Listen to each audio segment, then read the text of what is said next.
Welcome back after the break. Doctor साहब, एक और कॉल है। अकील साहब है इलिनॉय से। पहले उनकी कॉल सुन लेते, फिर आप एक साथ जवाब दे दीजिए। जी जी जी अकील साहब, यू आर ऑन एयर। जी, अस्सलाम वालेकुम। वालेकुम अस्सलाम। मुझे इनसे सवाल पूछना है कि जो इनके लीडर हैं, ये इन्हीं ने ISI से पैसे लिए, उसके बाद ये लोग, और उसके बाद फिर जैसे वजीर आला बने इनके भाई, दूसरे वजीर आला को हटा के, तो ये इनकी खानदान में ही सारी सीटें जाती रहेगी, भाई वजीर आला और दूसरा भाई वजीर आजम, बिल्कुल या ठीक इन्हीं ने कुछ है। दूसरे लोगों को भी कुछ आगे बढ़ाया? जी जी बिल्कुल। Thank you so much for calling. आपका सवाल हम तक पहुंच गया। जी जनाब, ये मुर्सी सियासत कब तक चलेगी? जी, मैं इसका जवाब, मैं पहले खालिक अवान साहब के पहले कमेंट था। मैं खालिक अवान साहब की बात से मुत्तफिक हूँ और बात सही है। देखिए, बैरून मुल्क पाकिस्तानी जो हैं उनके हकूक़ हैं और हमें अपने पाकिस्तानियों का जो मुल्क से बाहर भी हैं उनके हकूक़ का ख्याल रखना चाहिए। और मैं पहले भी कह चुका हूँ कि अगर हमें वोट देने का हक है तो हमें वोट लेने का हक भी होना चाहिए। जहाँ अकील साहब के सवाल के ताल्लुक है, मैं नहीं समझता कि मुस्लिम लीग नून में कोई मरूसियत है। ये मुस्लिम लीग नून के ही जो पहले वज़ीर आला, ठीक है, मियाँ नवाज शरीफ साहब थे, उसके बाद वाइन साहब भी हमारे वज़ीर आला थे। वो ऐसी बात नहीं है। मैं बता रहा हूँ। अच्छा, अब ये, अच्छा, इसको देखिए, पहले कैप्टन सफदर आ गए, जहांगीर साहब, पहले पूरी फैमिली आ गई है। पहले ये है, कैसी मुर्सी सियासत? नहीं, पहले आप पहले मरूसियत अब्बास भी थे। पहले मरूसियत को आप डिफाइन कर लीजिए। देखिए, जमात में मरूसियत तब होती है जब जमात का कोई ओहदा जो है वो किसी को आप डेलीगेट करते हैं।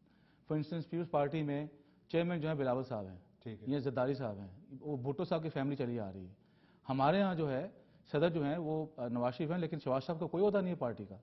हमजा साहब के पास पार्टी का कोई ओहदा नहीं है। लेकिन क्या आप समझते हैं कि शहबाज शरीफ साहब की मौजूदगी में कोई ये सोच भी सकता है कि वो पंजाब का वज़ीर आला बनेगा? जी बिल्कुल, क्यों नहीं, उनकी मौजूदगी में पहले अभी तक ऐसा क्यों नहीं हुआ? नहीं, इसलिए नहीं हुआ कि देखिए, जब आप हाउस में आते हैं, जो हाउस में जिसको आप पॉपुलर वोट लेंगे वही उसी को हाउस लीड करेंगे।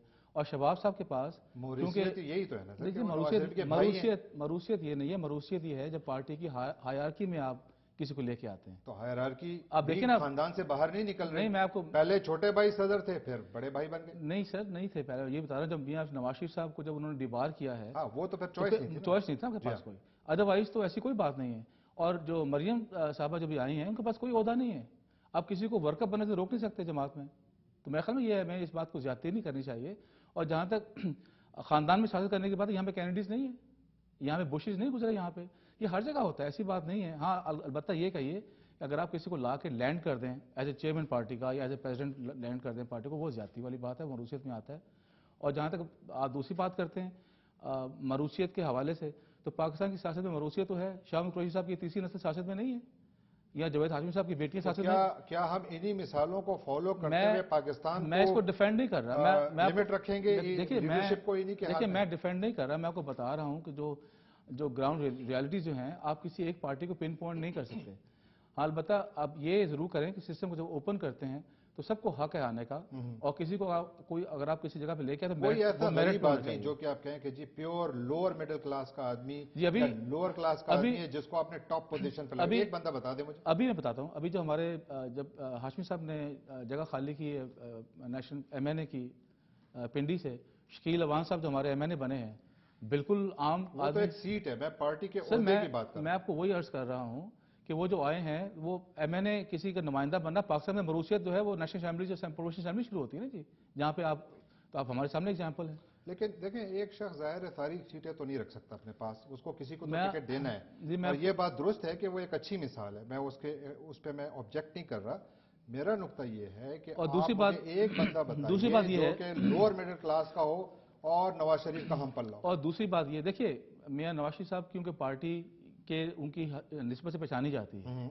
आप सबसे बड़ी जो आजकल तब्दीली का नारा लगाते हैं, नवाज शरीफ की निस्बत से क्यों पहचानी जाती है? इसलिए सोच पार्टी की अपनी कोई सोच नहीं, जो इसलिए नवाज शरीफ कहेंगे वही सोच होगी। इसलिए कि आज जो पार्टी की आप सोच देखते हैं कि मुस्लिम लीग को ड्राइंग रूम से निकाल के आवाम की सियासत में नवाज शरीफ लेके आए, तो पार्टी को अवामी बनाना, उसको एक आवाम के में मकबूल और पॉपुलर पार्टी बनाना बड़ा किरदार है। मैं आपको दूसरी एग्जाम्पल देना चाहता हूं। जो लोग तब्दीली के नारे मारते हैं, आप इमरान खान साहब को लीजिए, 15 साल से एक ही चेयरमैन PTI को चेयरमैन नजर नहीं आया कोई। 15 साल से चेयरमैन है वो, उन्हें तो कोई नहीं कहता। या आप और जमात को ले लीजिए, आप पीपल्स पार्टी को ले लीजिए, आप कोई जमात पकड़ लीजिए आप। सिलसिला ये है कि बरे-सगीर की सियासत में शख्सियात का बहुत अमल दखल है। वो वक्त आएगा इंशाल्लाह जब आप देखेंगे मुल्क में जो सियासी जमातें हैं, सियासी कल्चर जो है इस तरह परवान चढ़ेगा कि हमारी सियासतों में से, जमातों में से नए लोग भी सामने आए। डॉक्टर साहब देखिए, जमहूरियत में सियासी इदारे सबसे अहम किरदार अदा करते हैं। हम लोग दो चीज़ों को डिफाइन नहीं कर पाते हैं। जो पार्लियामान है वो आईनी इदारा है, जो पार्टियां हैं वो आपका सियासी इदारा है। मैं आपकी बात सियासी इदारे खानदानी जागीरें बनी हुई हैं, मैं तो पार्लियामान में कहां से साफ लोग आएंगे? मैं आपको इसी बात को, यही मैं आपसे अर्ज कर रहा था, मेरी आपने बात काट ली, कि हमारी जमात में जो पार्टी का होता है सिर्फ नवाज शरीफ साहब के पास है, बाकी उनके खानदान कौन सा आदमी पार्टी का होता है ही नहीं किसी के पास। यही तो मैं सर्च कर रहा हूँ। एमएनए बनना या एमपीए बनना, वो एक कॉन्स्टिट्यूंसी में लोग वोट डालते हैं, जो लोग मेरिट पे आते हैं उनको ये रिवर्स डिस्क्रिमिनेशन नहीं होनी चाहिए कि वो किसी के खानदान ताल्लुक रखते हैं। हाँ, पार्टी का ओहदा जो है मियां नवाज शरीफ के अलावा पार्टी जमात किसी ओहदा किसी पार्टी के फैमिली मेंबर के पास नहीं है। लेकिन जितने भी देखें, अगर प्राइम मिनिस्टर का ऑफिस होता तो नवाज शरीफ साहब प्राइम मिनिस्टर होते। जावेद हाशमी कभी प्राइम मिनिस्टर बन ही नहीं सकते थे। अगर चीफ मिनिस्टरशिप का ओहदा हो तो जावेद हाशमी चीफ मिनिस्टर नहीं बनते। नहीं, मेरा नहीं ख्याल कि ये बात इसमें हकीकत है कोई बात। आपके सामने पार्टी के चेयरमैन राजीव उल हक साहब हैं। ठीक है, ब्रेक का वक्त हुआ चाहता है डॉक्टर साहब। नाजरीन, एक छोटी सी ब्रेक के बाद हम दोबारा हाजिर होते हैं। Please stay with us.